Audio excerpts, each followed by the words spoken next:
Hello everyone, Nadeem here with PC.Solutions.Net. Thanks for joining. So today we're going to go over 5 common myths when it comes to security. We're talking about cybersecurity here. If you like the video, go ahead and hit the like button. It helps with the YouTube algorithm. So let's get started. So the first myth is, although people are not asking me this as frequently as they used to, but I still get this every now and then, and it is, hey, I'm not a high profile person. Only high profile individuals are targets. That is absolutely not true. The bad guys don't care whether you're high profile or low profile. What they care about is whether you're gonna fall for the scam or not. A lot of times the bad guys are throwing a wide net. So they're not spear fishing. They're throwing a wide net and catching as many fish as they can. That's a common myth that only high profile individuals are targets. Not true. The other thing that I've heard a lot of times is phishing emails are obvious.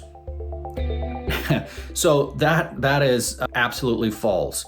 Phishing emails are not obvious, so much so that even though we work in IT all day long, we see all kinds of emails. We work with filtering, we update filters, we have access to systems that will show us what the next scams are in the world that are happening now.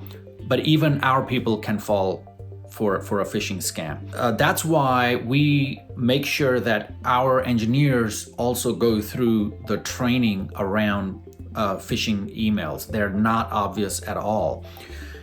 One of the interesting ways that the bad guys will use is, for example, if you search for, a lot of times people will search for example, let's say Chase Bank, right? So instead of typing Chase in the URL bar and going straight to chase.com, a lot of times people just type that in the search bar. So now the system knows that you're searching for a bank and you're searching for Chase. So once that keyword shows up, now the bad guys can craft an email that appears to be from Chase about something. The likelihood of somebody clicking on that is high because the person has already been searching for that bank. And it's very easy to fall for these phishing scams. You need to have user training for phishing scams. The third myth is that multi-factor authentication is foolproof. It is not. So I know in the day, like a few months ago, or maybe about a year ago now, we found out that SMS has been compromised. So don't use text messaging to get your PIN code.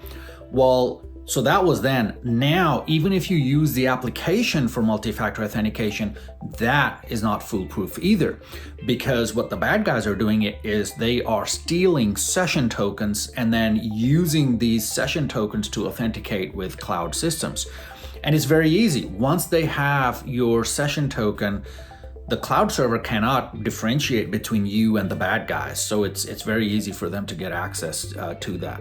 Another myth that I've heard is that security software slows down workflow. Sometimes it can be true depending on the tools that IT is using. But in this day and age, it really isn't that relevant what tool you use. They're pretty much on par. There are slight differences up and down, but they're pretty much on par when it comes to performance. So security software does not and should not slow down your workflow if it's configured right. And anybody who's been in the business for any number of years, they would have figured this out. This is one of the basic things that we figure out. So if somebody's been in the business for over 20 years, 25 years, it's not an issue. And security software does not slow down the workflow. It actually improves it. It improves it by preventing bad stuff from happening, so you don't have that downtime. The other myth, the number 5 myth, is that strong passwords are enough. And I think this one kind of started off with a lot of security guys have been talking about how you have to have secure passwords with some special characters, and you should be rotating them every 40 days, 30 days, whatever it is. Not true. Strong passwords are not enough. Now, most of the security experts agree that your password should not be expired every 30 days or 45 days, whatever it is. Instead, you should have a password that's not expiring, but you have multi-factor on top of that. So now you have multiple defenses in your authentication. And that's where you want to be, is you want to have strong passwords, do not expire them. And the reason for not expiring them is when you expire a password enough, and you're remembering the history of that password, pretty soon the users run into a situation where they have to come up with passwords that they cannot remember. So that takes up time, and that takes up resources on resetting passwords, resetting accounts.